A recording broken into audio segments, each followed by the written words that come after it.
Hello everyone, welcome back to my channel cooking spot. आज ये इस वीडियो में हम बनाने वाले हैं कटहल के पकौड़े। देखिए बहुत बोर हो गए हैं हम सब सब्जी रोटी खा खा कर। तो आज की इस रेसिपी में हम ये पकौड़े बनाएंगे, बहुत ही ज्यादा हेल्दी, बहुत ही ज्यादा टेस्टी और बहुत ही आसान तरीके से जो हमारे पकौड़े हैं वो बनकर तैयार हो जाते हैं। कटहल देखिए बच्चे जो है और बड़े भी जो है वो नाक मुंह सड़ाते हैं खाने में। बहुतों को पसंद नहीं होता बिल्कुल भी, लेकिन अगर आप कटहल इस तरीके से उनको खिलाएंगे तो उनको पसंद भी आएगा और हेल्दी तो ये बहुत ज्यादा होता ही है। बहुत ही आसान तरीके से बहुत ही क्रिस्पी पकौड़े हमारे बनकर तैयार हो जाते हैं। तो चलिए फटाफट से शुरू करते हैं। और देखिए बारिश का मौसम जो है वो भी शुरू हो चुका है। बारिश हो रही हो तो ऐसे में पकौड़े खाने का अलग ही मजा है। तो तब भी आप ये जो कटहल के पकौड़े हैं वो बना सकते हैं। बारिश के मौसम में एकदम चार चांद हमारे कटहल के पकौड़े लगा देंगे और साथ में एक कप चाय, तो बस मजा ही आ जाएगा। तो चलिए फटाफट से आज की हमारी रेसिपी शुरू करते हैं।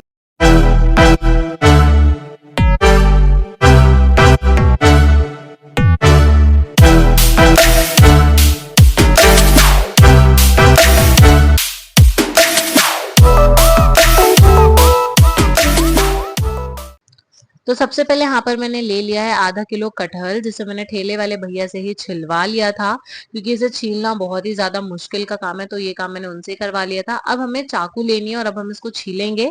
तो ये काम भी बहुत ही ज्यादा रफ होता है, तो इसलिए हमें चाकू में जो रिफाइंड है उसको ग्रीस कर लेना है। अपने हाथों में और चाकू में सब जगह अच्छे से रिफाइंड को हमें ग्रीस करके उसके बाद ही हम इसको काटेंगे। काटने में शेप आप अपने हिसाब से काट लीजिएगा। वैसे तो ये जो रिफाइंड है उससे काफी ज्यादा मदद आपको ऑलरेडी मिल जाएगी, और जो शेप है वो आप अपने हिसाब से देख सकते हैं। जितना बड़ा छोटा आपको काटना हो वो आप अपने हिसाब से देख लीजिएगा। देखिए आप भी चाहें तो जो आपके सब्जी वाले ठेले वाले भैया हो उनसे ही आप ये जो कटहल है वो छिलवा सकते हैं, क्योंकि कटहल छीलने में बहुत ही ज्यादा मुश्किल आती है। बहुत ही ज्यादा टफ काम होता है कटहल को छीलना। तो इसलिए मैंने जो वो भैया है उनसे ही जो कटहल है वो छिलवा के रख लिया था। और उसके बाद हमें इसी तरीके से अपने जो कटहल है उनको काट लेना है। देखिए कटहल को काटने की जो तरीका है वो मैं आपको ऑलरेडी बता चुकी हूँ। यहाँ पर आप देखिए कि जो हमारा कटहल है वो अच्छे से कट चुका है। और अब यहाँ पर मैंने ले ली है 50 ग्राम चने की दाल, जो है वो मैंने ऑलरेडी भिगो दी थी और यहाँ पर अभी अच्छे से भीग चुकी है, तो मैंने वो ले ली है। ये थोड़े से चावल जो है वो भी मैंने ले लिए। देखिए जो दाल चावल कटहल है वो आप अपनी क्वांटिटी के हिसाब से कम ज्यादा कर सकते हैं। बारीक कटा हुआ लहसुन और लाल सूखी मिर्च जो है वो मैंने ले ली है। और ये रहे हमारे सारे इंग्रेडिएंट्स जो कि हमारे कटहल के जो पकौड़े हैं वो बनने में काम आएंगे। अब ये जो कटहल है हमें इनको उबालना है। तो उबालने के लिए एक भगोने में हमें अपने सारे के सारे जो कटहल हैं उनको अच्छे से डाल लेना है। और उसके बाद हम उसमें डालेंगे 1 गिलास पानी। देखिए पानी जो है वो आप अपने कटहल के हिसाब से कम ज्यादा कर लीजिएगा। और बस उसके बाद हमें क्या करना है कि इसमें हम डालेंगे स्वाद अनुसार नमक। मैंने अपने स्वाद के हिसाब से 1 चम्मच नमक जो है वो इसमें डाल दिया था। और अब हम इसको उबालने के लिए रख देंगे। कम से कम 15 मिनट तक हमें इसको अच्छे से उबालना है। और इतने ये जो हमारे दाल चावल और मिर्ची और लहसुन है उसका हमें पेस्ट जो है वो बनाकर तैयार कर लेना है। दाल और चावल का पानी ड्रेन करके एक मिक्सर में हम डालेंगे। चावल डालने के बाद मतलब जब चावल का पानी ड्रेन हो जाए तो उसको हम मिक्सर में डाल देंगे। और ऐसे ही दाल का भी जो पानी है वो हम ड्रेन करके मिक्सर में डाल लेंगे। और जो हमारी लाल सूखी मिर्च है वो भी हम इसमें बीच में से ऐसे तोड़ तोड़ कर डाल देंगे। इसके जो ऊपर के डंठल होते हैं उनको हमें निकाल लेना है। और बारीक कटे हुए या फिर जो लहसुन है वो लगभग 10-12 कलियां जो है वो मैंने इसमें डाल दी हैं। और बस हमें इसका एक फाइन पेस्ट जो है वो बनाकर तैयार कर लेना है। दरदरा पेस्ट जो है वो बनकर तैयार होगा। और इसे अब हमें एक अलग कटोरे में जो है हमें वो ट्रांसफर कर लेना है। अब ये जो हमारा पेस्ट बनकर तैयार हुआ है इसमें हम डालेंगे आधा चम्मच गरम मसाला। गरम मसाला बहुत ही बढ़िया टेस्ट देगा हमारे कटहल के पकौड़े में। और इसमें हम डालेंगे 1/4 चम्मच हल्दी पाउडर। हल्दी पाउडर जो है वो कलर भी बहुत ज्यादा हल्दी पाउडर से बढ़िया आएगा हमारे इसमें। और फिर हम इसमें डालेंगे धनिया पाउडर। देखिए जो मसाला मैं डाल रही हूँ वो आप अपने स्वाद के हिसाब से कम ज्यादा कर लीजिएगा। 1.5 चम्मच धनिया पाउडर जो है वो मैंने इसमें डाला है। आधा चम्मच नमक मैंने इसमें डाला है और आधा चम्मच जीरा भी मैंने इसमें डाला है। 1/4 चम्मच हींग डालेंगे। हींग हमारे पेट को भी बहुत ज्यादा बढ़िया रखेगी और इसको और भी ज्यादा हेल्दी बना देगी। बस अभी सारा मसाला जो है वो हमें इसमें एकदम बढ़िया तरीके से मिक्स कर लेना है। और इसका एक जो बैटर है वो हमें बनाकर तैयार कर लेना है।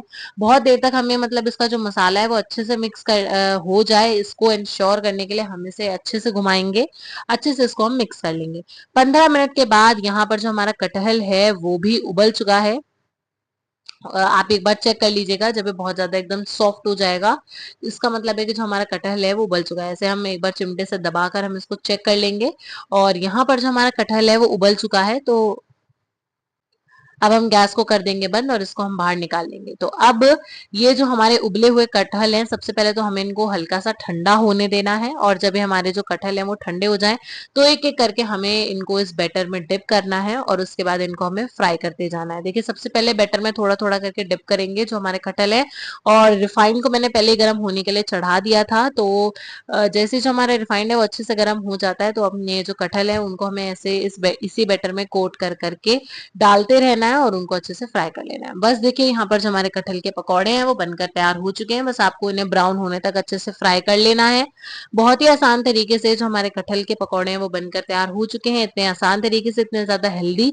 बारिश का मौसम हो रहा है तो उसमें जो आप प्याज की पकौड़ी, आलू की पकौड़ी बनाते हैं तो उसमें आप एक छोटा सा हेल्दी इनिशिएटिव भी ले सकते हैं, और हेल्दी पकौड़े जो है वो आप बनाकर दे सकते हैं। इसके साथ आप सॉस, चटनी जो खाना चाहे वो खा सकते हैं, साथ में गर्म चाय या फिर कोल्ड ड्रिंक जो भी आपको चाहिए आप वो उसके साथ खा सकते हैं। और बारिश के मौसम का जो असली मजा है वो आप ले सकते हैं। देखिए जो रिफाइंड है वो ज्यादा गर्म नहीं होना चाहिए कि जो हमारी पकौड़ियां हैं वो जल जाएं, और कम गर्म भी नहीं होना चाहिए कि जो हमारी पकौड़ियां उनको ज्यादा देर ऑयल में रहना पड़े और वो बहुत ज्यादा ऑयली और सोगी बन जाए। ठीक है, तो इसलिए मीडियम गर्म होना चाहिए आपका रिफाइंड, और तभी हम इनको डालकर अच्छे से ब्राउन होने तक हमें फ्राई कर लेना है। देखिए सिर्फ यही रेसिपी नहीं, और भी बहुत सारी रेसिपीज जो है वो हमने आपके साथ शेयर कर रखी हैं, जैसे लबाबदार पनीर, लच्छा पराठा, और मोमोज, और फ्राइड राइस, देसी तड़का मैगी, मैंगो शेक, मटका कुल्फी, बहुत सारी रेसिपीज हमने आपके साथ शेयर कर रखी हैं। समर स्पेशल, बारिश के मौसम की स्पेशल रेसिपीज जिन्हें आपको जरूर देखना चाहिए और इस बारिश के मौसम में जरूर ट्राई करना चाहिए। और सिर्फ यही नहीं, हमने भिंडी, तोरी, लौकी और अरबी, ये सारी रेसिपीज जो है वो भी हमने आपके साथ शेयर कर रखी हैं। बच्चों के स्कूल के टिफिन आइडियाज भी हमने आपके साथ शेयर कर रखे हैं, तो उन सबको भी आप जाकर जरूर देखिएगा। वो सारी रेसिपी भी अगर आपको अच्छी लगे सो प्लीज उन वीडियोस को भी लाइक कर दीजिएगा, और उन वहां पे भी आप हमें कमेंट्स में जरूर बताइएगा कि आपको वो सारी रेसिपीज कैसे लगी। हमारी ये जो आज की कटहल के पकौड़े की रेसिपी है, देखिए ये जो हमारे कटहल के पकौड़े वो एकदम ब्राउन कलर के फ्राई हो चुके हैं, बहुत ही ज्यादा क्रिस्पी जो हमारे पकौड़े हैं वो बनकर तैयार हुए हैं। और बारिश के मौसम में हम, मेरे घर में तो सबको बहुत ज्यादा पसंद आए थे। आपके घर में सबको कैसे लगे हमें कमेंट्स में जरूर बताइएगा। कमेंट्स में हमें ये जरूर बताइएगा कि आपको ये रेसिपी कैसी लगी, आपने ट्राई करी या नहीं करी।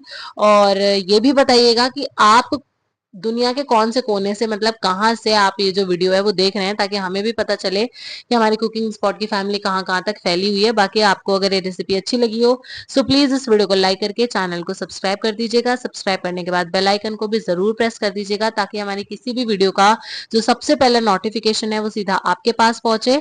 और ऐसी जो रेसिपीज हैं वो हम डेली इंस्टाग्राम पर भी अपलोड करते हैं, तो वहां पर भी आप हमें फॉलो कर लीजिएगा। कॉमेंट्स में अपना प्यार जो है वो जरूर दिखाइएगा, हमें अपना जो सपोर्ट है वो ऐसे ही बनाए रखिएगा, क्योंकि हमारे चैनल पर ऐसी जो बढ़िया बढ़िया ऐसी जो रेसिपीज हैं वो पहले भी अपलोड होती रहती थी, अभी भी होती हैं, और आगे भी ऐसे ही होती रहेंगी। तो मिलेंगे अगली ऐसी बेहतरीन सी रेसिपी में। Till then take care and bye bye.